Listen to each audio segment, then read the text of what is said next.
With the first Grand Slam of the year coming up at the Australian Open, there are a lot of players that have a lot to lose if they don't do well at this year's Australian Open, because last year they did so well, and then there's players that last year either didn't compete or didn't do too well. So let's see who has the most to lose and the most to gain at this year's Australian Open. So let's start on the WTA side of things with last year's semi-finalist, Yastremska. She's number 33 in the world. 780 points on the line for her. So if she loses in the first round, that is really going to impact her ranking. Coco Gauff also made the semis. She's number 3 in the world currently with 780 points to defend. Last year's finalist, Zheng, currently number 5 in the world, 1,300 points on the line for her. So she's going to have to make the final or do better to keep most of those points. And of course, Aryna Sabalenka, defending champion, 2,000 points on the line. If she has an early exit, it could really affect her ranking. We all know that Swiatek is not too far behind, so she really needs to sort of make the second week, even the semifinals, or better, to keep those points alive. Let's have a look at the players that have most to gain on the women's side of things.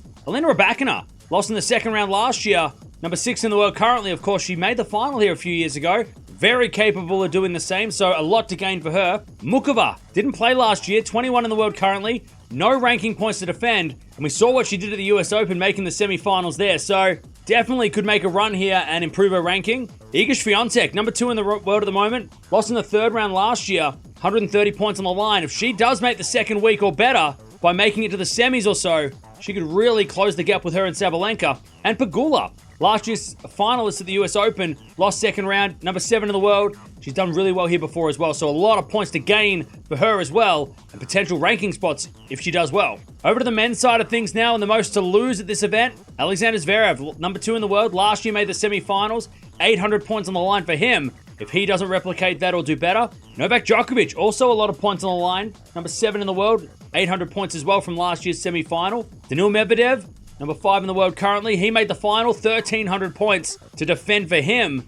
at this event. And Jannik Sinner, of course, the defending champion, 2,000 points as number 1 in the world. And of course, he is so far ahead of number 2 at Zverev that even if he does lose in the first round, he'll probably still be number 1 by the end of the tournament, unless Zverev does something crazy. But still, a lot of points on the line for him as well this week. Players with the most to gain on the men's side, Casper Ruud, number 6 in the world. He only made the third round last year, so if he does surprise everyone and do really well, like he kind of surprised everyone last year at the ATP Finals and did really well, he could gain some points and gain some ranking spots. Holger Rune, he lost in the second round last year, number 13 in the world currently, so really could help his ranking push back towards that top 10 with a good result in Australia. Tommy Paul, very much the same. Third round appearance last year, made a semi-final here a few years ago.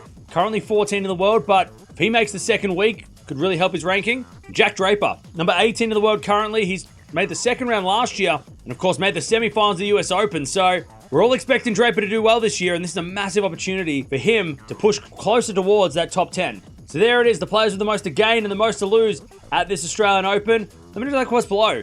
Who are you most curious for watching this week? Because of course, the players with the most to gain, they're kind of just playing for free. No real, pressure on their ranking this week. But then the guys that have and the girls that have the most to lose are really playing to make that second week. Otherwise, players like Yastremska, who has so many points on her racket from the last year's Australian Open semi, really going to affect her if she doesn't do well. So there's a lot of pressure on her. Of course, the big names that have ranking spots up for grabs, that could be really interesting too. On the women's side, especially with Sabalenka Swiatek battling it out for that number 1 spot. But there it is, the players with the most to gain and the most to lose at this year's Australian Open.